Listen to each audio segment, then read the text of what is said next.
பிப்ரவரி 14ஆம் நாள் இன்று கோவையிலே குண்டு வெடிப்பு நடந்த துயரமான நாள்.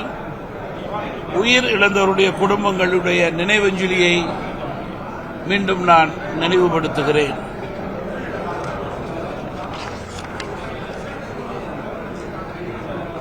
சட்டமன்ற தேர்தலிலே தமிழ் மாநில காங்கிரஸ் கட்சியினுடைய வியூகங்களின் அடிப்படையிலே கூட்டணியினுடைய வெற்றியை உறுதி செய்து கொள்வதற்காக தமிழ் மாநில காங்கிரஸ் கட்சியினுடைய கொங்கு மண்டலத்தினுடைய கூட்டம் இன்று கோவையிலே நடைபெறுகிறது.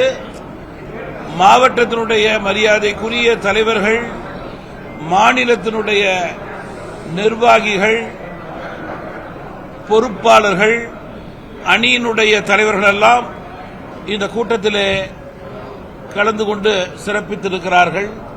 கூட்டத்தினுடைய நோக்கம் வருகின்ற சட்டமன்ற தேர்தலிலே கொங்கு மண்டலத்திலிருந்து மற்ற மண்டலங்களுக்கு தனி கூட்டம், கொங்கு மண்டலத்திலிருந்து சட்டமன்ற உறுப்பினர்கள் தமிழ் மாநில காங்கிரஸ் கட்சியின் சார்பாக சட்டமன்றத்திற்கு சென்று மக்களுக்காக, இந்த மண்டலத்திற்காக குரல் கொடுக்க வேண்டும். அதன் அடிப்படையிலே தேர்தலிலே செயல்பாடு இருக்க வேண்டும். கூட்டணி கட்சியினுடைய வெற்றியை தமிழ் மாநில காங்கிரஸ் கட்சி தங்களுடைய வியூகத்தின் அடிப்படையிலே கடின உழைப்பின் மூலம் வெற்றியை உறுதி செய்து கொள்ள வேண்டும் என்பதற்காகத்தான் இன்றைக்கு கொங்கு மண்டலத்திலே இருக்கின்ற பல்வேறு மாவட்டங்களிலே உள்ள சட்டமன்ற தொகுதிகளிலே தேர்தலிலே நிற்கக்கூடிய வாய்ப்பை பெற வேண்டும் இயக்கத்தின் சார்பிலே என்று நினைப்பவர்கள் தங்களுடைய விண்ணப்பத்தை பதிவு செய்து எங்களது அலுவலகத்திற்கு இன்னும் ஒரு வாரத்திற்குள் அனுப்பலாம் என்று கூறியிருக்கிறோம். விண்ணப்ப படிவங்களை இன்று முக்கியமானவர்களுக்கு விநியோகிக்க இருக்கிறோம். தேர்தலிலே நிற்கக்கூடிய சூழல் இருப்பவர்கள் அந்த விண்ணப்பங்களை பதிவு செய்யலாம் என்று கேட்டுக்கொள்ள விரும்புகிறேன். மேலும் இன்றைக்கு தமிழகத்தினுடைய தேர்தல் அரசியல் நிலை, தேசிய ஜனநாயக கூட்டணி அண்ணா திராவிட முன்னேற்ற கழகத்தினுடைய தலைமையிலே தமிழகத்திலே வெற்றி பெறக்கூடிய ஒரு பிரகாசமான வாய்ப்பை பெற்றிருக்கிறது.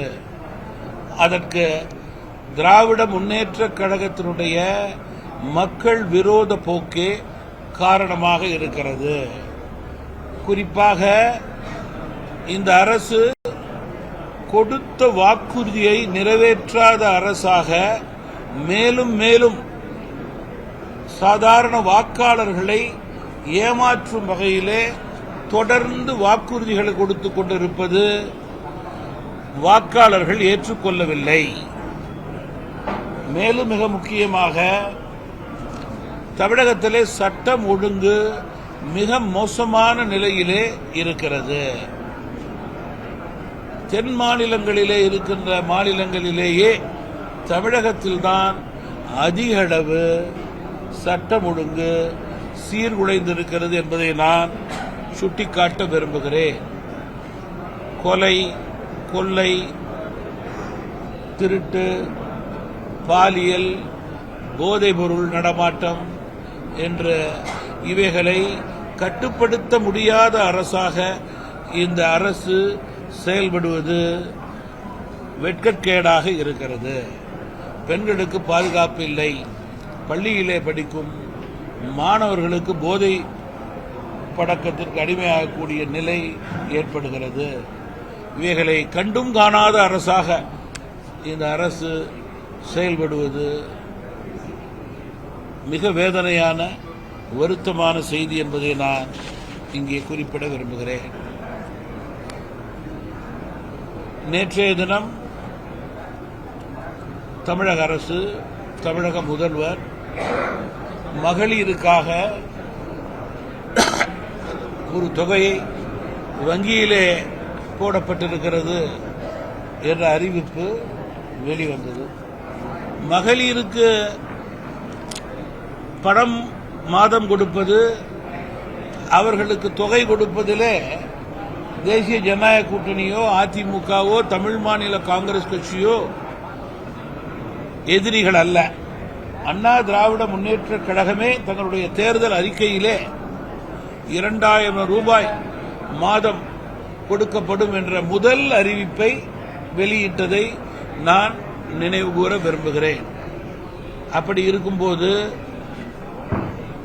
தேர்தல் பயம், தேர்தல் ஜுரம், இதன் அடிப்படையிலே நேற்றைய தினம் பெண்களுக்கு 3000 பிளஸ் 2000 5000 ரூபாய் கொடுக்கப்படும் என்று அறிவித்தது என்பது வெட்ட வெளிச்சமாக நம்முடைய தமிழகத்தினுடைய தாய்மார்களை ஏமாற்றக்கூடிய நிலையை இந்த தமிழக அரசு எடுத்திருக்கிறது. ஏற்கனவே கொடுத்த 1000 ரூபாய் என்பது ஒரு கையிலே கொடுத்து மறுகையிலே டாஸ்மாக் கடைக்கு போய் சேர்ந்ததை நாம் நன்கு அறிவோம். அப்படி இருக்கும்போது தமிழக ஆட்சியாளருடைய சூழ்ச்சி, அவர்கள் கொடுக்கின்ற இந்த பணம் மீண்டும் அவர்கள் கஜானாவுக்கே வேறு வழியிலே வந்து சேரும் என்ற ஒரு தேர்தல் வியூகத்தை மக்கள் மீது ஏற்படுத்தி, இதனை மக்கள் ஏற்றுக்கொண்டால் அவர்கள் நூதனமாக ஏமாறுவார்கள் என்ற நிலையை ஏற்படுத்த திமுக அரசு நினைப்பது வேதனைக்குரியது, வருத்தத்துக்குரியது. ஏற்கனவே தூய்மை பணியாளர்கள் பணி நிரந்தரம் செய்ய அவர்கள் பணமில்லை என்று கூறினார்கள். பகுதி நேர ஆசிரியர்கள் பணி நிரந்தரம் செய்ய தொகை இல்லை என்று கூறினார்கள். சம வேலைக்கு சம ஊதியம் கொடுக்க பணமில்லை என்றார்கள். செவிலியருடைய பணி நிரந்தரமாக்க நிதி இல்லை என்று கூறினார்கள். புதிய ஆசிரியர் நியமனம் பண்ண காசு கிடையாது என்று கூறினார்கள். மருத்துவர்களுக்கு ஊதிய உயர்வு மற்றும் புதிய நியமனம் செய்ய தொகையை அவர்கள் இல்லை என்றார்கள். பழைய ஊதியத்தை முழுமையாக கொடுக்கக்கூடிய நிலையை அவர்கள் நிதிநிலையிலே ஏற்படுத்த முடியாத காரணத்தினால் அதை மாற்றுப்பாதையிலே செலுத்தி நம்முடைய அரசு ஊழியர்களை ஏமாற்ற நினைக்கிறார்கள். அதேபோல அரசு போக்குவரத்து ஓட்டுநர் நடத்துனர் ஊதிய உயர்வு, புதிய நியமனம், இதற்கு பொருளாதாரம் இல்லை, குறைவு என்று கூறுகிறார்கள். மின்வாரிய ஊழியர்கள் நியமனம் செய்ய பணமில்லை என்று கூறுகிறார்கள். கல்விக் கடன் தள்ளுபடி செய்வதற்கு மனமும் இல்லை, கேட்டால் பணமும் இல்லை என்று சுலபமாக அரசு கூறுகிறது. இப்படி பல துறைகளுக்கு பணமில்லை என்று கூறிவிட்டு தேர்தலுக்கு 20 நாட்களுக்கு முன்பு வாக்கு பெறுவதற்காக, வாக்குக்கு அழுத்தம் கொடுப்பதற்காக மகளிரை 5 வருடம் ஏமாற்றியது போதாது, மேலும் ஏமாற்றலாம், ஏமாறுவார்கள் என்ற தைரியத்திலே அவர்கள் இந்த தொகையை, பணத்தை அறிவிப்பது என்பது நிச்சயமாக வாக்காளர்கள் இவருடைய உள்நோக்கத்தை, எண்ணத்தை புரிந்து கொள்வார்கள். அதிலே மாற்று கருத்தே இருக்க முடியாது. எந்தெந்த திட்டங்களை எல்லாம் சென்ற அதிமுக அரசு முறையாக சரியாக செய்ததோ அதிலே பெரும்பாலான திட்டங்களை திமுக அரசு நிறுத்தியது, செய்யவில்லை. பல திட்டங்களை ஸ்டிக்கர் ஒட்டி அதே நிலையை இப்பொழுது ஏற்படுத்த நினைக்கிறார்கள் என்பதை வாக்காளர்கள் நன்கு அறிவார்கள்.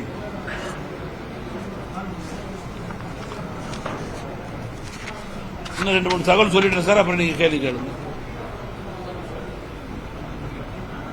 3 மாத காலம் ஆயிருக்கு. விவசாய தட்கல் மின் இணைப்புக்கு 3 லட்சம் ரூபாய் பணம் செலுத்தியோ இன்னும் அதை முழுமையாக வழங்கவில்லை. அங்கன்வாடி ஊழியர்களுடைய நியாயமான கோரிக்கைகள் நிராகரிக்கப்படுகிறது. ஓய்வூதிய பணிக்கொடை நிறைவேற்றி அவருடைய கோரிக்கை நிறைவேற்ற வேண்டும். பிஎஸ்சி குரூப் 2 மற்றும் 2A தேர்வில் நடைபெற்ற குளறுபடிகள், ரத்தார தேர்வுகள் வெளிப்படையான முறையிலே தேர்வு நடத்த வேண்டும் என்று விரும்புகிறார்கள். இந்த அரசுக்கு செய்ய முடியுமா முடியாதா என்று பதில் கூற வேண்டும். பட்டதாரி ஆசிரியர்களை பொறுத்தவரையிலே ஏற்கனவே தேர்ச்சி பெற்ற ஆசிரியர்களை கொண்டு உடனடியாக நிரப்பிய மாணவர்களின் தரமான கல்வியை அரசு உறுதி செய்ய வேண்டும். கோவை மாநகராட்சியை பொறுத்தவரையில் ஆங்காங்கே கழிவுநீர் சாலை கடப்பது மற்றும் நிறுவையிலே உள்ள மழைநீர் வடிகால் பணிகள் அதற்கு தீர்வு காண வேண்டும்.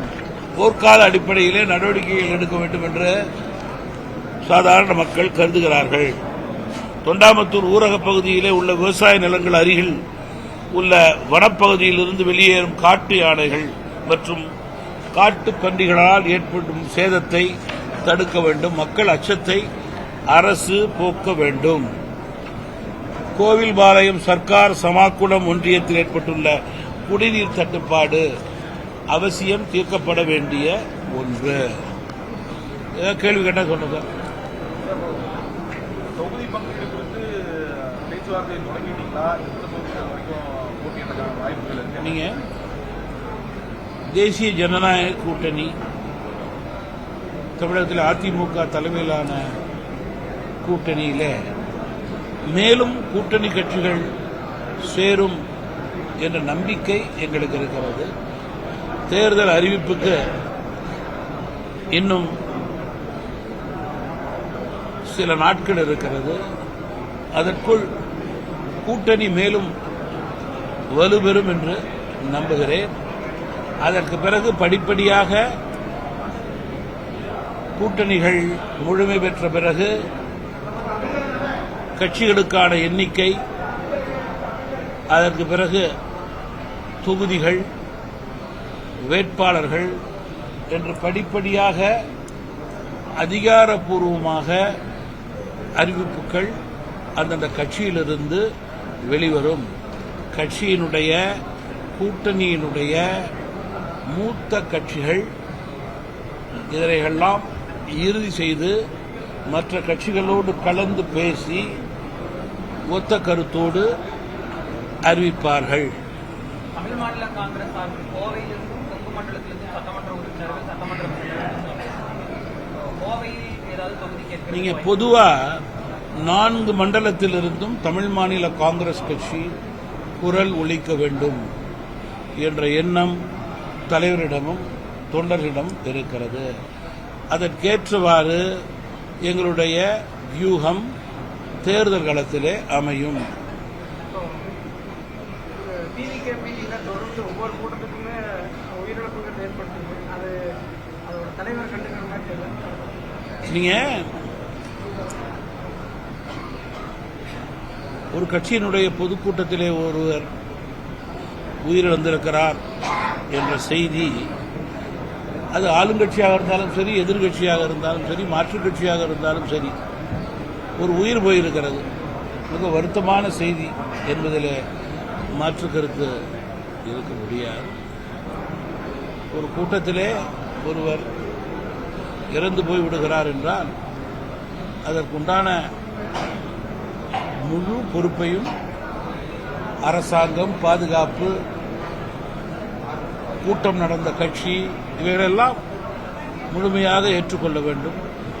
வரும் நாட்களிலே இதுபோன்ற நிலைகள் இல்லாத வகையிலே 100% உறுதிப்படுத்த வேண்டும்.